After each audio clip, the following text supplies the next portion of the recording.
Boa noite, estamos entrando no ar aqui com muita alegria, com mais um deles e delas aqui pela Rede Band, canal 7, NET, canal 21, NET HD, canal 507 e pelo canal do YouTube também. Vocês podem assistir nosso programa que está completando agora 29 anos no ar. Obrigado pelo seu carinho, pelo seu prestígio e pela sua audiência. Hoje nós temos um convidado aqui que simplesmente ele é advogado, diplomata, ele já foi secretário estadual de Cultura aqui da nossa cidade maravilhosa do Rio de Janeiro, foi ministro da Cultura no governo Temer, teve até aquele processo lá, um processo que deu o problema com o Gedel, ele pediu as contas dele e se mandou, o processo lá com o Gedel se mandou, deixou o Temer falando sozinho lá. E nas últimas eleições ele alcançou a marca de mais de 50 mil votos para deputado federal pelo PPS. Conosco hoje aqui para conversar com nossos telespectadores, o deputado federal pelo PPS, Marcelo Calero. Obrigado, Calero, boa noite. É um prazer enorme estar recebendo aqui no Deles Dela mais uma vez. Muito obrigado, Leleco, muito obrigado mais uma vez pelo convite. Obrigado a você por sempre me receber com tanto carinho aqui no seu programa. O prazer é todo nosso e a nossa encantadora Alda Soares, toda de preto e branco, hoje vai anunciar os seus entrevistadores. Aí você é sempre um cavalheiro, né? Encantadora, né, Calero? Que maravilha. Pois mas ele tem toda a razão. Ah, imagine. Para entrevistar, nós convidamos quem, Leleco? O seu Papito. Nosso querido professor Carlos Alberto Serpa, que está fazendo o grupo dele está fazendo sucesso lá no Sesc Gran Rio, no teatro, com o ABBA, né? ABBA, para sempre. Sexta-feira eu estarei lá, se Deus quiser. E também na Casa de Cultura, no Julieta de Serpa, e está fazendo um show, que é o chá lá com Elis Regina. Com Elis Regina, que eu também vou. Eu também vou já. E é inclusive de caridade. É o novo produtor musical, diretor musical, e a dona Beth é a dona figurinista de todas as cada peças vez melhor a Beth. Estou tão impressionada, vai acabar em Hollywood, ó, vai acabar trabalhando lá em Hollywood, você não acha? Conosco aqui o Eduardo Barata, que é presidente da Associação dos Produtores de Teatro, a PTR, conosco aqui, que vai ser um prazer aqui. O prazer é meu, participar de um programa que já faz parte da história da cidade do Rio de Janeiro, né? Obrigado. Muito obrigado pelo convite. Bom, hoje no final do programa do Bolo de Chacrina, vamos recordar a rainha do bumbum, a nossa querida Gretchen. Roda aí.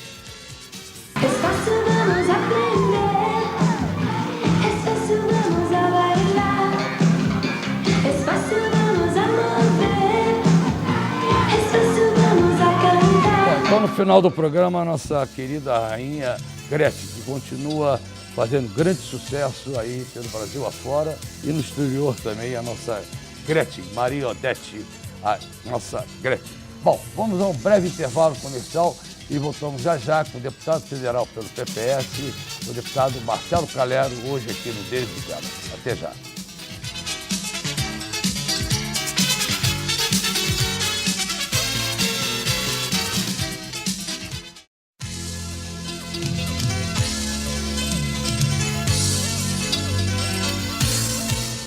Olha, no Deles e Delas, hoje o deputado federal Marcelo Calero. E, Marcelo, você teve 50 e tantos mil, acho quase 51 mil votos na sua primeira eleição aqui, primeira eleição, candidatura. Você faz parte dessa renovação que o povo está acreditando, que o povo quer tanto, quer dizer, você daqui está começando, que você vai longe. Eu queria saber, está tanta confusão lá na Câmara dos Deputados, eu queria saber como é que você está vendo esses 100 dias que você está lá, praticamente 100 dias, e como é que você está vendo isso? E de que forma você acha que você, que entrou agora para deputado federal, que você não tem experiência como deputado federal, apesar de ter grande experiência, como é que você vê que você pode fazer nos seus projetos para ajudar a nossa cidade, o nosso estado, que está precisando tanto? Eu acho, Alda, que o grande desafio que a gente tem na política hoje é fazer com que as pessoas entendam que, para além das etiquetas, né, da esquerda e da direita, a gente tem um país para governar e uma cidade para melhorar. né? O buraco da rua não é de direita nem de esquerda, a fila do hospital não é de direita nem de esquerda, a situação precária das escolas, da educação brasileira, da educação pública brasileira, não é nem de esquerda nem de direita. Então eu tenho insistido muito de que a gente precisa chegar numa convergência, a gente precisa chegar num equilíbrio, precisa entender que para além das ideologias há uma gestão a ser feita, né? As pessoas às vezes se perdem muito, Leleco, em discussões, em debates até, cujo resultado prático é muito incerto, né? E aí é aquela coisa que as pessoas normalmente falam e que tem toda a razão, né? 13 milhões de desempregados. A situação do saneamento básico no Brasil não chega nem a 40% de todos os lares. A educação pública, taxas de evasão escolar altíssimas. A gente está falando aqui com o presidente da Academia Brasileira de Educação, que é o professor Carlos Alberto Serpa, que conhece bem esse assunto. Ou seja, há uma série de desafios que se colocam e para os quais não é possível que a gente se atenha a dogmas. As discussões no Brasil até hoje, as discussões políticas de uma forma geral, elas são muito dogmáticas. Só que o dogma pertence à religião. Na religião nós temos a nossa fé, né? Nós temos certas crenças que não precisam ser explicadas, né? Nós católicos acreditamos que a hóstia consagrada tem o corpo e o sangue de Cristo. Por que acreditamos? Porque acreditamos. O próprio padre fala, né? Eis o mistério da fé. Acabou-se. Agora, quando você fala, e aí eu volto a esses assuntos de saneamento, educação, segurança pública, e essa é uma outra discussão que eu tenho procurado trazer também. Discussão de assuntos, de políticas públicas, do que o governo faz, não pode estar baseado em meme de internet, não pode estar baseado em corrente de WhatsApp. Tem que estar baseada, Leleco, em estatística, Em fatos em concretos. dados, em ciência. Eu tenho 2 exemplos que eu gosto sempre de usar. Você já deve ter visto, Alda, uma plaquinha assim no posto de gasolina. Desligue o seu celular. Né? Normalmente é lei municipal, que obriga as pessoas a desligarem o celular no posto de gasolina. Até o dirigir também, você também é proibido, não dirija falando no Dirigir celular. tem uma razão de ser. No posto de gasolina, a história que surgiu na internet foi que o posto ia explodir. Que tem a interferência de uma explosão. E isso é baseado no fato de que o celular tem uma centelha. Só que existe no posto de gasolina algo que tem uma centelha muito mais importante do que a do celular, que é o automóvel. Alguém desliga o automóvel, vai empurrando até o posto de gasolina, abastece e depois empurra de novo? É verdade. Então, assim, Se cria uma histeria de internet, né? E isso em relação a vários outros assuntos. Quer ver outro exemplo? Pílula do câncer. Vocês devem lembrar que há uns 5, 6 anos atrás surgiu essa história da pílula do câncer como uma grande cura para essa doença que tanto aflige a nossa população. Gastou-se um dinheiro, primeiro que foi feita uma lei, porque a Anvisa tinha proibido a pílula do câncer. Aí os deputados fizeram uma lei para aprovar a pílula do câncer, a Dilma foi lá e sancionou a lei. A Unicamp ou a USP, a Unicamp fez um estudo que gastou 7 milhões de reais do dinheiro público para aprovar algo que já se sabia, que a pílula do câncer não tinha efeito. E tudo isso por conta de histeria de internet. Então a gente tem que tomar muito cuidado, Alda, para que essas discussões de política pública, discussão sobre saúde, educação, cultura, segurança pública, não sejam baseadas em histerias de internet, Deputado, em corrente de WhatsApp. Diga uma coisa, você foi eleito aqui pelo Rio, com mais de 50 mil votos aqui. Como é que você vê a atual situação aqui do nosso estado do Rio de Janeiro? Qual a avaliação que você faz? Olha, eu realmente nunca vi a cidade tão deprimida, se sentindo tão para baixo e com tão poucas perspectivas de melhora. Leleco, nesse último final de semana, eu tive em Campo Grande, fui dar uma palestra no campus da UESO, da Universidade Estadual da Zona Oeste, e aí eu voltei pela Avenida Brasil até o centro da cidade, então cruzei a Avenida Brasil de ponta a ponta. Eu acho que é um retrato do abandono pelo qual passa a cidade. Então, é uma cidade que tem um potencial enorme, que é a capital, aos trancos e barrancos, ainda é a capital cultural do país, que pode se reinventar muito facilmente, porque a gente tem algo que poucas cidades têm, que é a combinação de uma paisagem linda, uma história super consistente. Por isso que ela é cidade maravilhosa, né? E uma população criativa, Leleco. Olha o carnaval que a gente é capaz de fazer, olha o Réveillon que a gente é capaz de fazer. Quando a gente se mobiliza, a gente produz coisas belíssimas. Sem E dinheiro, por né? falar em coisas belíssimas, você foi secretário municipal de cultura numa gestão extremamente exitosa. Momento difícil, poucas verbas, mas você conseguiu aglutinar isso que você acaba de dizer. O espírito carioca, né? Adesão de empresários, adesão de pessoas como Barata, como tantas outras, que se dedicam à cultura com todo o amor, com toda a vontade de transformar o ser humano através da cultura, etc. E você adicionou a tudo isso, essa sua capacidade de aglutinação, de apoios, a sua capacidade de gestão, não é? Quer dizer, que é o que está faltando hoje no país. Quer dizer, governar não é um aprendizado que a gente tem que todo dia voltar atrás, volta de novo, vai para frente. Não, a gente tem que ter planejamento, tem que ter um quadro completo da situação que você quer atingir, não é? E esse planejamento tem que ser acompanhado, ser avaliado, etc. Você fez isso brilhantemente em 2 momentos, tanto como secretário municipal de cultura, como com sua rápida passagem no Ministério da Cultura. O que é que você aconselharia hoje aos nossos governantes, que eu creio são bem intencionados, mas eu tenho a impressão que está faltando essa dose que excedeu nos seus mandatos executivos? Conversa um pouco conosco sobre isso.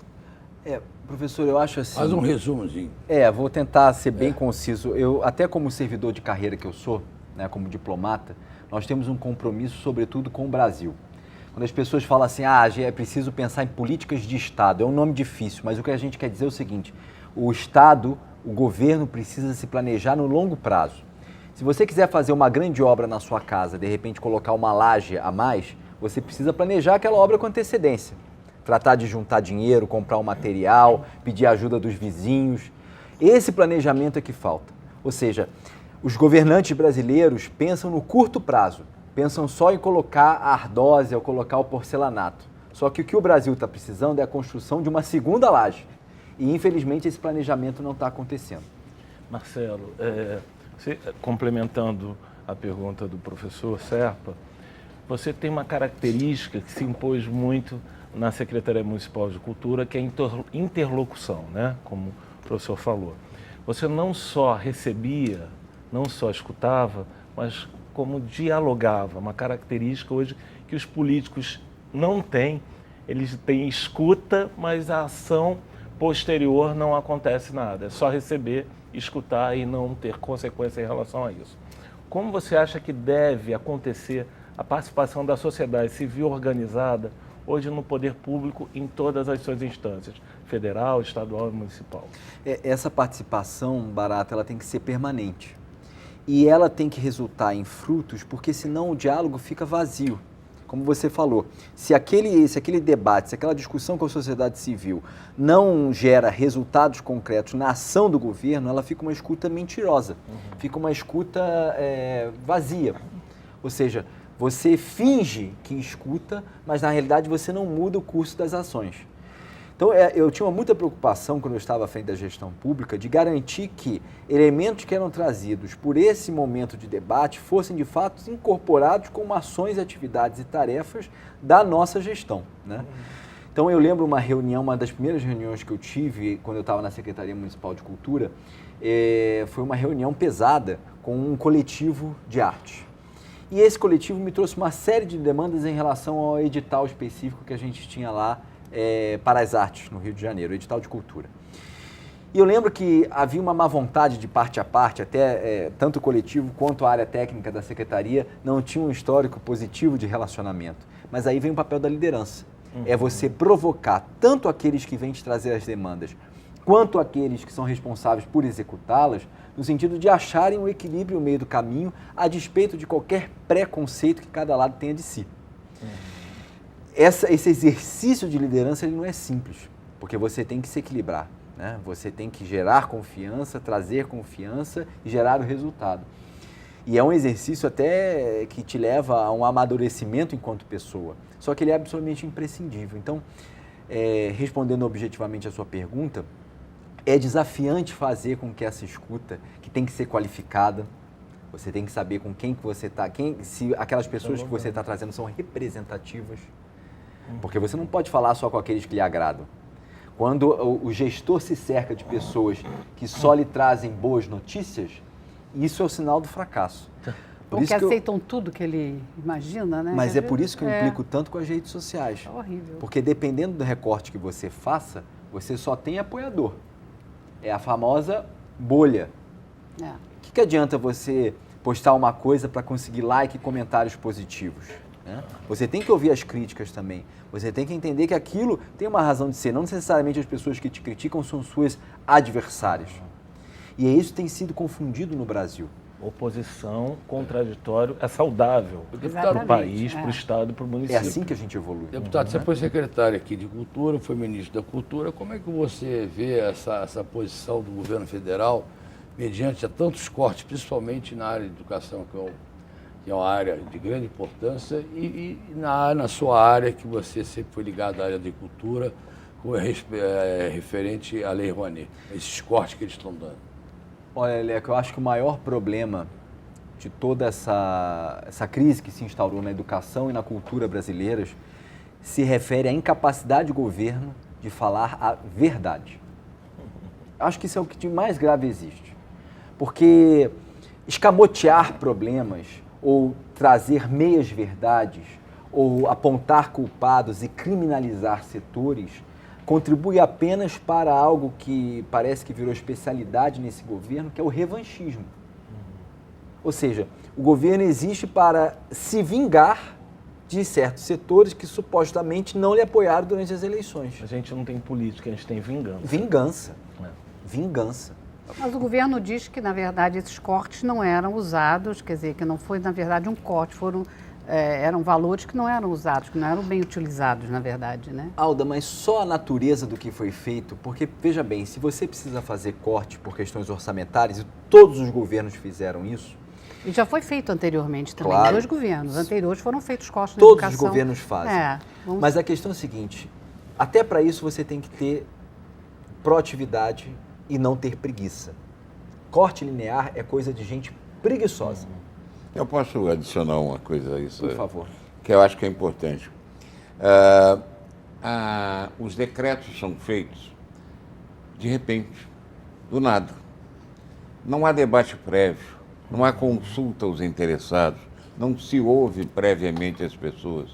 Isso exige, e já aconteceu, várias vezes que voltam-se atrás, porque se percebeu que faltou fatos verdadeiros que justificassem aquela medida.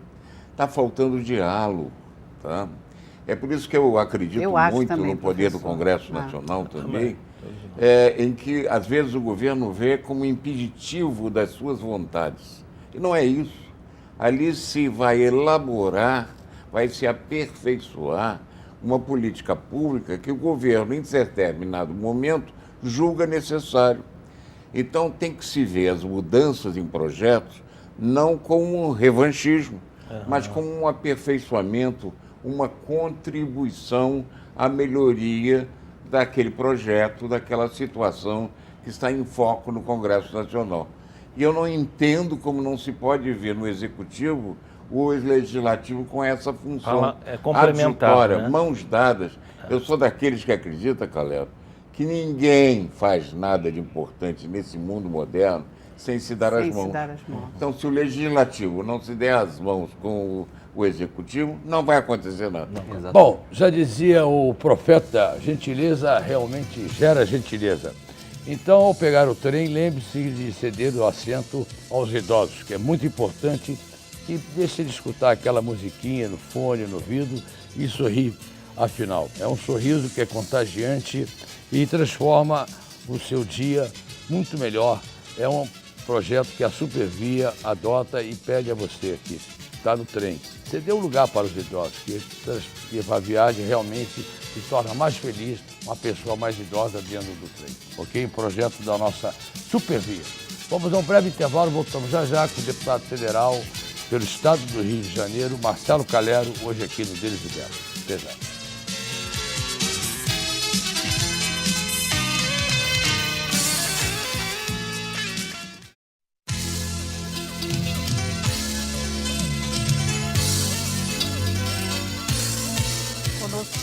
conosco hoje o deputado federal Marcelo Calero. E eu queria saber, já que nós estamos fazendo nesse pouco diálogo que está havendo, né? Nós estamos chamando agora que essa transferência do Ministério da Justiça para o Ministério da Economia, da COAF, de uma derrota do ministro Moro. Eu queria saber qual é a sua opinião sobre isso. Olha, eu acredito que o COAF, até olhando a experiência internacional, e de novo, a gente não pode ter histeria, né? Mas nesse caso em particular, eu fiquei muito preocupado com essa manobra que foi feita para tirar o COAF do ministro Moro, porque, vendo a experiência internacional, é melhor que o COAF esteja no Ministério da Justiça e não no Ministério da Economia. Inclusive porque assim desejava o ministro Moro, ele fez todo um rearranjo burocrático, levou mais pessoas para dentro do COAF. Depois o ministro Guedes já tem muitas tarefas, porque Para fazer, exatamente. é lembrar que o Ministério da Fazenda foi unido ao Ministério do Planejamento para formar o Ministério da Economia. Então, assim, não faz sentido também, e aí vem o revanchismo muitas vezes de certos membros do Congresso, importante também dizer que existe isso também, que se sentem aí, de certa forma, prejudicados pela política do ministro Moro e entenderam que tirar o COAF do Ministério da Justiça seria como se fosse uma resposta, uma vingança ao ministro Moro. E você está bem à vontade para dizer isso, né? Muito à vontade. Graças a Deus muito que você deu o exemplo que assim foi o máximo para todo o povo E brasileiro. o jornal essa semana deu uma declaração do presidente que realmente o Moro vai para o STF. Entendeu? Vai ser o escolhido dele para o STF. Eu acho muito bom, eu só fico me perguntando se era a melhor forma de fazer esse anúncio, inclusive porque é importante a gente não deixar o café do ministro Moro ficar frio. Mas é isso que eu digo, às vezes as pessoas falam demais, eu acho que é um furor linguístico e falam demais e acaba Como aqui dizia até minha avó, prejudicando. Apesar de Língua você mal ser acabou. o entrevistado de hoje, ô Calero, eu vou pedir licença a você. Nós falamos Todas da do cultura, aproveitando aqui a presença do professor Carlos Alberto Serpa, eu queria que ele desse a opinião, que é uma pessoa de grande respeito ligado à educação. Presidente da Academia Brasileira de Educação. Da Academia de Educação, é totalmente ligado. O que você acha também, o corte que eu falei para o fazer uma sobre análise, a cultura, né, eu queria professor? saber, faz uma análise rapidinha sobre esse corte que estão querendo fazer na área de educação, professor. Qual a sua... Pois é, quer dizer, a primeira coisa a lamentar foi essa troca de ministros de educação em 3 meses, praticamente. Já tivemos várias trocas em vários setores só na Secretaria Executiva do Ministério já tivemos 3 pessoas, né? 2 ministros, etc. Mas a ideia é o seguinte, que sobre os cortes, né? Isso está atingindo basicamente a universidade brasileira, especialmente as universidades públicas, né? Quer dizer, há 2 ou 3 pensamentos aqui rápidos que eu quero deixar. A universidade é essencial para o desenvolvimento de um país. É ali que se pesquisa, é ali que se formam os professores. Como é que você se pode preocupar com o ensino médio, o ensino básico, sem ter professores? Sem formação, né? Os professores de hoje são heróis, porque eles estão totalmente despreparados para as novas exigências do mundo moderno. A tecnologia e a ciência têm que estar no processo de ensino-aprendizagem. Acabou aquela história do professor que é dono da verdade e que transmite o conhecimento que ele tem para os alunos num dia de bom humor. Não é assim, não. O professor hoje é um animador. Todo mundo, acabei de dizer isso, se tem as mãos. É um processo coletivo. O processo educacional é um processo coletivo. Sem professor, não é possível preparado para essas novas mudanças que o mundo inteiro já está usando, não é? Como é que pode fazer isso se você corta a universidade? Não pode cortar a universidade. Tem gordura? Tem, mas não é um corte linear que pode ser aplicado. Tem que se ter ali, então, quais são os projetos que você está desenvolvendo, qual é a avaliação desse projeto, é bom ou é mau. Se são bons, vamos continuar. Se não estão dando resultado, vamos cortar. É assim que se faria. Não se pode olhar para todos igualmente e dizer, não, vou fazer um corte de todo mundo. Não é assim que a coisa pode acontecer. Creio que o ministro já deve estar, nesse momento, analisando desta forma. Aquilo que falei há pouco, às vezes as medidas são tomadas de afogadilho, mas depois você retrai para começar a modificar as políticas públicas. Eu chamaria isso de um aprendizado de gestão. Não é? Quer dizer, E o Calheiros, o que você está achando? Você que está no seu primeiro mandato, o presidente completou agora 100 dias à frente da presidência da República. Como é que está o seu relacionamento com o governo federal? Olha, eu acho que o governo federal tem feito uma opção por radicalizar o seu discurso. Isso é muito ruim, né? É claro que o governo é sempre eleito com uma plataforma, é sempre eleito com algumas diretrizes que são colocadas durante a campanha, só que no executivo, e o presidente da República, sobretudo, ele tem que entender que na medida em que ele é eleito, ele não governa apenas para aqueles que votaram nele. Ele governa para o Brasil inteiro. O presidente tem a obrigação de ser estadista. Então, assim, eu, como partido, meu partido é independente. Meu partido não faz nem oposição, nem situação. Então, é uma posição que é, ao mesmo tempo, confortável, mas muito desconfortável também, no sentido de que a gente leva pedrada de todos os lados, tanto da situação quanto da oposição. Só que, de novo, nosso compromisso é com o Brasil. Então, eu não tenho problema em colocar o dedo na ferida quando o Bolsonaro faz algo de errado e nem tenho problema também de colocar o dedo na ferida quando a oposição faz algo de errado, porque também faz muita coisa de errado. E nós também, claro, estamos sujeitos a críticas. Então, o que eu prescindo nesse início do governo Bolsonaro é a necessidade realmente de entender que o diálogo com a sociedade civil não é algo para... Não se trata de ter adversários. Se trata de construir políticas públicas a partir do entendimento de que ninguém é dono da verdade, inclusive Bolsonaro. Me incomoda esse salvacionismo, né?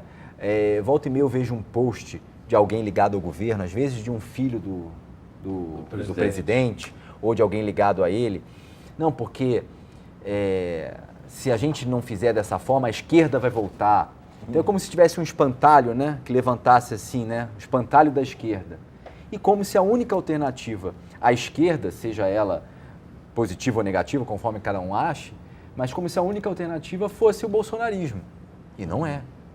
Existe um país muito maior do que as pessoas. Então, acho que precisamos amadurecer politicamente, inclusive o presidente da República, nesse entendimento de que não existem salvadores da pátria.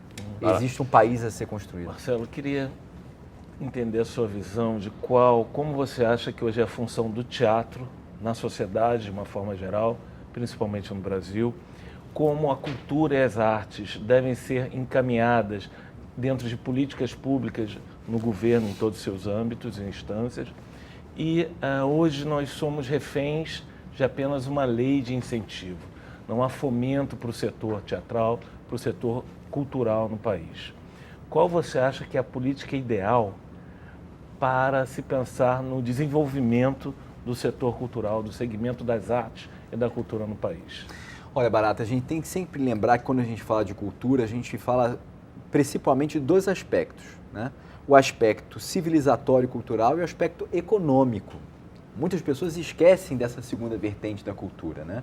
Então, o teatro, como o professor Serpa bem fala, ele consegue congregar várias artes, né? Você consegue congregar a música, a dança, as próprias artes cênicas. É uma expressão das mais completas que existe, né? Essa foi uma lição que eu bem aprendi. E aí, o que acontece? Você falar de fomento à arte teatral, ao teatro, você fala, primeiro, claro, da expressão de um povo enquanto o resultado da sua trajetória. Isso é importantíssimo. Senão fica um punhado de gente. É um povo que não consegue se expressar sinteticamente, em termos de arte, aquilo que tem como trajetória civilizatória, não é um povo, na verdade. Então, esse é o aspecto civilizatório. E no aspecto econômico, a gente tem que lembrar o quanto de emprego o teatro, em particular, gera, Barata. Você, como produtor, sabe disso muito melhor que eu. A produtiva é enorme, né? Enorme. Você fala do operador de som, você fala do operador de luz. O monólogo tem mais de 30 pessoas o empregadas maquiador, diretamente. o camareiro, o filme. O taxista que leva o público. O indireto, o pipoqueiro. O pipoqueiro. Então, eu lembro uma discussão muito interessante, Barata, quando a gente estava reinaugurando o Teatro Zimbinski. O Tijucano sabe do Teatro Zimbinski. O Teatro Zimbinski fica ali em frente ao metrô São Francisco Xavier. E eu era, à época, secretário de Cultura, recebi uma mensagem no Facebook da secretaria assim: a Tijuca não precisa de teatro, a Tijuca precisa de segurança pública. E eu não respondia normalmente, não, mas aquela mensagem eu fiz questão de eu pessoalmente responder, né? Normalmente era o pessoal lá da equipe de comunicação que respondia. E eu falava isso, que na medida em que a gente conseguiu ressignificar aquele teatro, a gente deu uma nova vida à sua vizinhança. Lógico. E claro, na medida em que você dá uma nova vida à vizinhança, você consegue fazer com que os índices de violência, inclusive, diminuam, e o teatro contribui para a formação dos cidadãos. Terceiro aspecto, o aspecto educativo. Nenhum país conseguiu chegar no estágio avançado de desenvolvimento sem investir pesado em educação e cultura.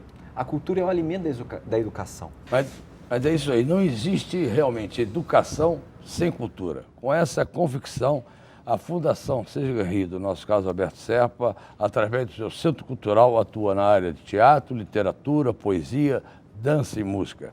Nessa linha, a Faculdade Sesgran Rio inicia novos cursos de teatro e pedagogia. Saiba muito mais em cultural.sesgranrio.org.br. cultural.sesgranrio.org.br é a Faculdade Sesgran Rio com os cursos de teatro e pedagogia. É uma pena lastimável que hoje é domingo, anteontem, no sábado, foi o último dia que ele apresentou com sucesso enorme lá no Teatro Sesgran Rio, ali no Rio Comprido, durante 3 meses, casa superlotada, teatro superlotado.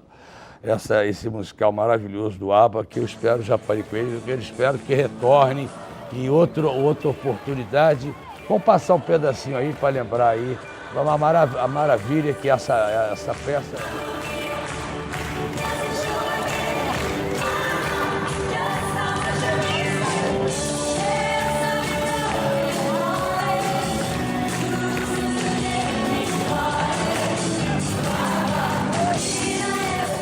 Olha, é uma pena que vai voltar, né, professor? Se Deus vai quiser. voltar, já tem vários Agora vai vários aonde, convites. Vai professor? voltar vários né? Ô, convites. Leleco, vai para onde agora? Porque ela vai para... Não, ele está com vários convites aí. Vários convites, tem o Vários João convites. Caetano, tem o Teatro Clara Nunes, há um convite para São Paulo, 2 teatros em São Paulo, e há inclusive um convite da Funarte para uma temporadazinha pequena, mas importantíssima na própria Broadway. Aí, Nossa. enquanto não volta, você vai lá no Centro Eu acho que eu Cultural. vou para Quero falar Broadway. da minha peça também. Não, você vai falar da sua peça, claro. Enquanto não volta aqui o ABBA, você aproveita lá que aquele chá das 5 lá, maravilhoso, no Casa Julieta de Serpa, que Lindo, está né? apresentando Lugar lindo lá. um musical casei lá. espetacular sobre verdade, Elie casei Regina, lá. ok? Bom, vamos então a um breve intervalo e voltamos já com o deputado federal aqui pelo Estado do Rio de Janeiro, nosso Marcelo Calero, hoje no Deles e Delas. Até já.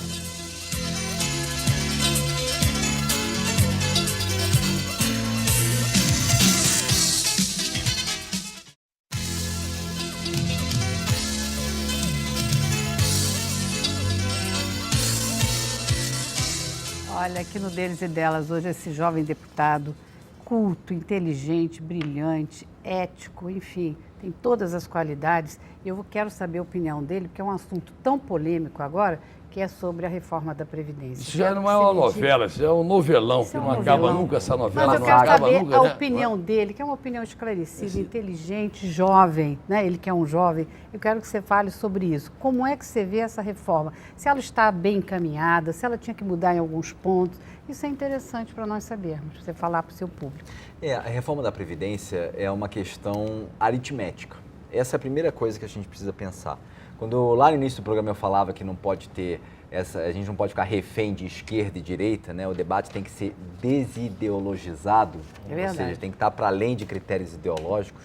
A população está ficando mais velha e por isso, claro, a Previdência acaba sendo pressionada, porque a gente tem mais gente recebendo aposentadoria para uma massa trabalhadora cada vez menor.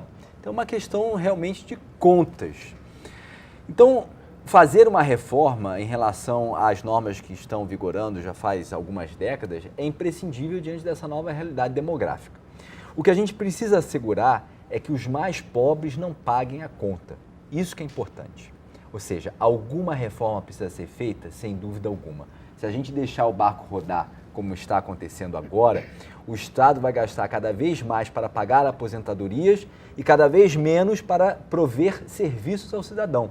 Daqui a pouco não vai ter mais dinheiro para abrir hospital, para cuidar das escolas, para cuidar do asfalto. Aliás, já não está tendo, porque o déficit da Previdência é muito alto. As pessoas falam, mas o seu partido, Cidadania, que é o novo nome do PPS, é um partido independente e apoia as reformas? Sim, porque as reformas não são do governo. As reformas são para o Brasil. Exatamente. Só que a gente quer assegurar que essas reformas sejam feitas, e aí vão duas palavrinhas mágicas, Leleco, com justiça social, professor. Porque sem justiça social, a gente não constrói uma nação verdadeiramente justa.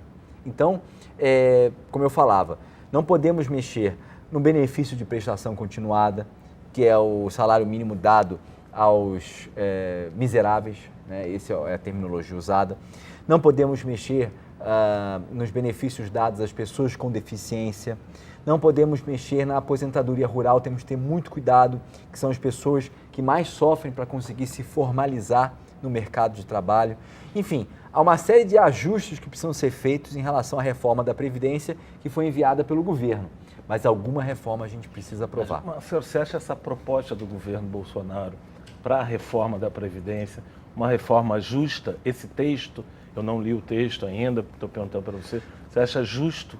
Em vários aspectos sim, em vários aspectos não.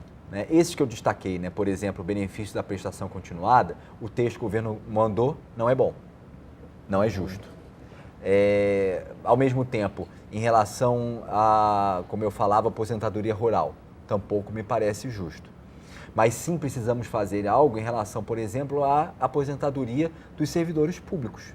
Porque hoje o dado concreto, e o ministro Paulo Guedes sempre fala disso, eu acho com bastante exatidão, os 15% que mais recebem na Previdência, eles abocanham 47% de tudo que é pago pela Previdência.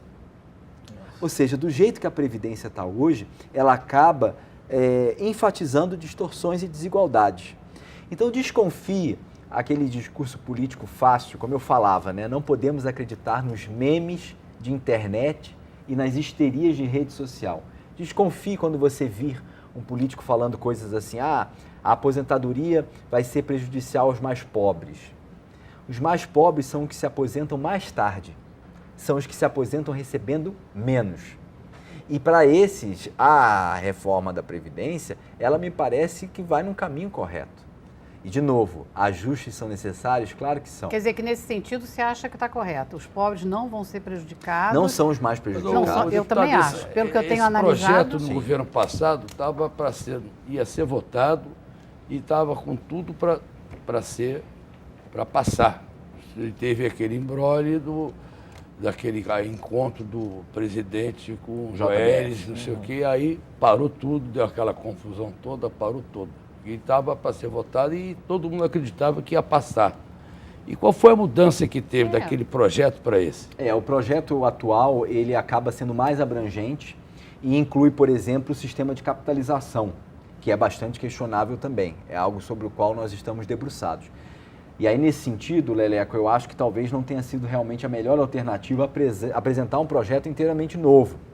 Inclusive, isso foi apresentado ao presidente e ele optou por apresentar um projeto que começasse do zero. Eu não faria dessa forma.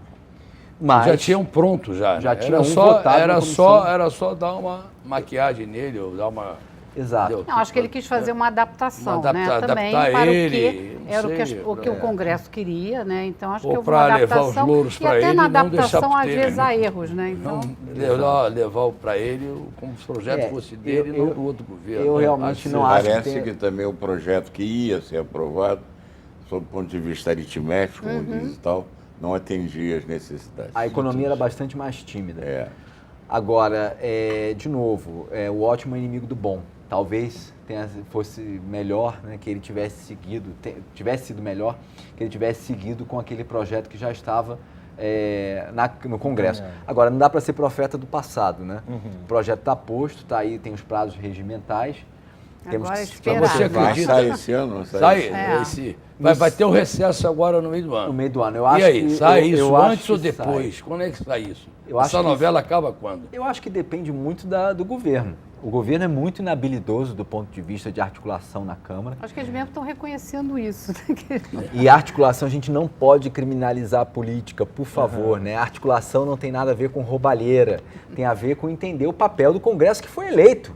Tem tanta legitimidade quanto o presidente da República. Nem judicializar todas as questões. E foi nem eleito, judicializar, exatamente, também, né? Todos somos, graças a Deus, estamos numa democracia, portanto, todos dependemos de voto. E o Congresso teve seus votos, né? Então, e tem um papel que é representar o conjunto da sociedade brasileira com todos os seus anseios, suas angústias, seus temores. Então é importante que o Congresso seja ouvido, como bem pontuou o professor Serpa. Deputado, aproveitando aqui a presença do Eduardo Barata aqui, que deu a prazer de estar participando hoje do nosso programa, eu gostaria que você falasse, você como é presidente da Associação dos Produtores de Teatro, você está com uma peça Minha Vida Daria um Bolero. Nós que tiramos essa peça. Vai se passar agora no Teatro Municipal de Niterói. Fala um pouquinho dela. Nós tiramos esse espetáculo ano passado no Sesc Ginásio. Estamos há quase um ano sem patrocínio e mantemos a peça só com a bilheteria. É um musical com a Françoise Furton, a Luísa de Abreu e 2 músicos ao vivo. Faz parte de um projeto meu em fazer musicais pockets, que a gente consiga, mesmo sem patrocínio, viabilizar. Eu fiz Nós Sempre Teremos Paris, que também era do Arthur Chechel, começou com o Tadeu Aguiar e com a Françoise, depois o Aloysio fez com a Françoise. Ficamos 5 anos em cartaz. No 3º ano conseguimos um patrocínio e agora a gente tem um projeto de fazer uma trilogia, tenho conversado com o Chechel, agora sobre músicas americanas ou italianas, a gente ainda está definindo. Esse espetáculo, a Françoise faz uma radialista em que tem um ouvinte, que é a Luísa de Abreu, e que ele se apaixona pela voz da radialista, da apresentadora do programa, e nunca conseguem se encontrar. E ficam através da tecnologia, o WhatsApp, através do próprio rádio, mantendo aquele relacionamento e no final tem... E ele vai se apresentar agora no Teatro Municipal de Niterói. Quanto tempo ele vai ficar em hoje cartaz? Domingo, fazemos a outra semana também. Certo. São 2 semanas nesse teatro lindo, aqui pertinho da cidade do Rio de Janeiro, um teatro que é referência para o nosso estado, né? Super bem cuidado pela administração e pela Prefeitura de Niterói. Então convido a todos para assistir no espetáculo. Eu já fui ver. Não é bacana? O professor Serpa também assistiu. Agora, rapidinho que nós estamos chegando aí. Queria que você desse a sua opinião sobre esse... Um tempo atrás fizeram a propaganda contra o desarmamento.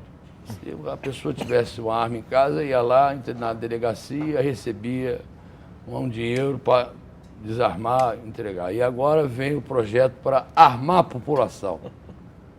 Qual a sua opinião sobre isso, deputado?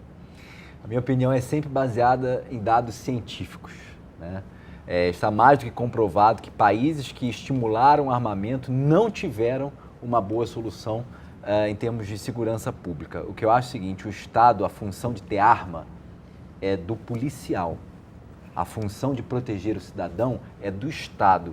Se a gente quer terceirizar isso, a gente não vai para um bom caminho, porque para que serve o Estado, afinal? Nós precisamos fazer com que haja, de fato, um monopólio efetivo da força, que é o já Estado. tem a Polícia Militar, já tem a Guarda Municipal, tem a Polícia Civil, você tem várias empresas de segurança que trabalham aí terceirizadas. Você ainda vai armar a população? Você quer transformar as pessoas em justiceiro? Como é que eu vou avaliar se aquilo ali é uma ameaça ou não? Quer dizer, é claro que você tem que coibir o tráfico de armas, o bandido não pode estar armado também. Eu acho que é por aí, né, deputado? Porque, na verdade, o que a gente vê é que hoje há muito armamento, só que nas mãos erradas. Exatamente. Então, você está todo dia na televisão, as pessoas com aquelas armas se exibindo, os bandidos. Então, a população fica numa ansiedade exatamente até para se defender. Mas a gente achar que o perigo é esse, porque o cara não se defende, não sabe se defender, vai morrer mesmo. Vai morrer. Bom, é essencial na vida dos passageiros do Rio de Janeiro. São mais de 900 viagens, transportando mais de 600 mil pessoas todos os dias em seus trens modernos, com ar-condicionado, com aquele conforto que a Supervia dá para você que é passageiro.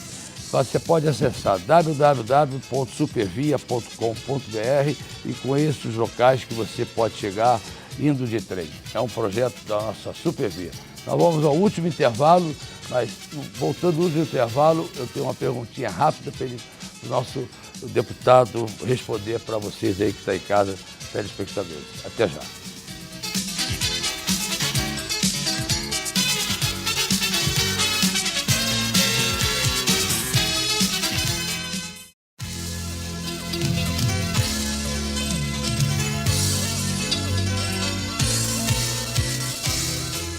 Olha, tá chegando aí a banha de porco, a lata banha de porco, o nome dela é Pig Leve. É um produto que está sendo relançado pelo pessoal, a família Veloso, que foi durante muitos anos donos das casas da banha. Pig Leve realmente é banha pura, sem conservante. Roda aí, vamos lembrar os porquinhos aí da casa da banha. Roda aí.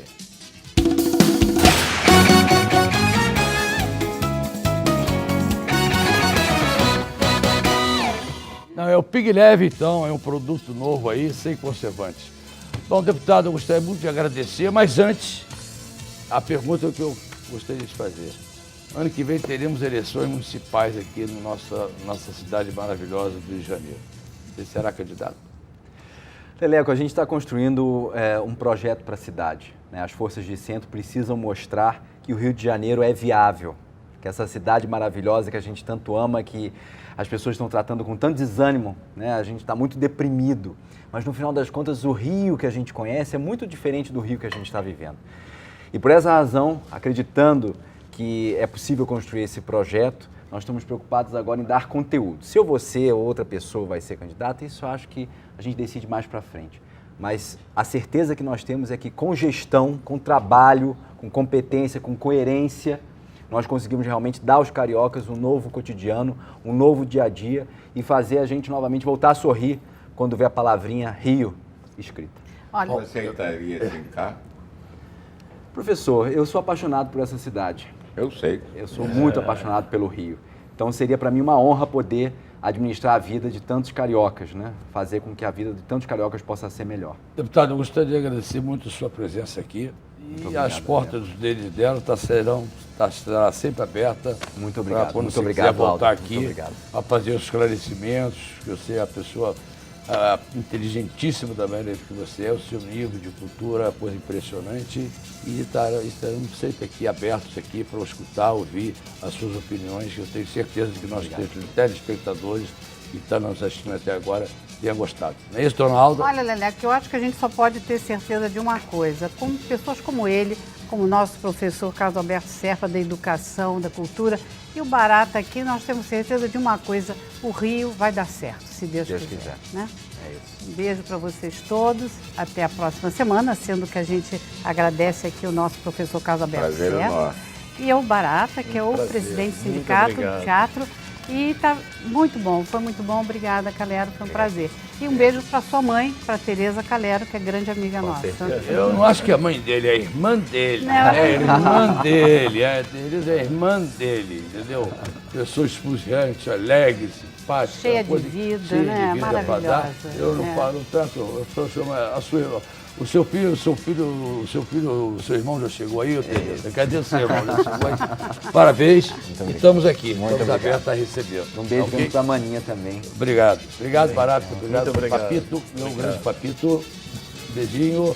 E fica agora, você então, uma ótima semana. Fique com Deus. E até o próximo domingo aqui com mais um deles e delas pela Rede Band de televisão. Fique agora no modo Chacrinha com a rainha do bumbum, a nossa querida Gretchen. Tchau, tchau, tchau. Boa noite.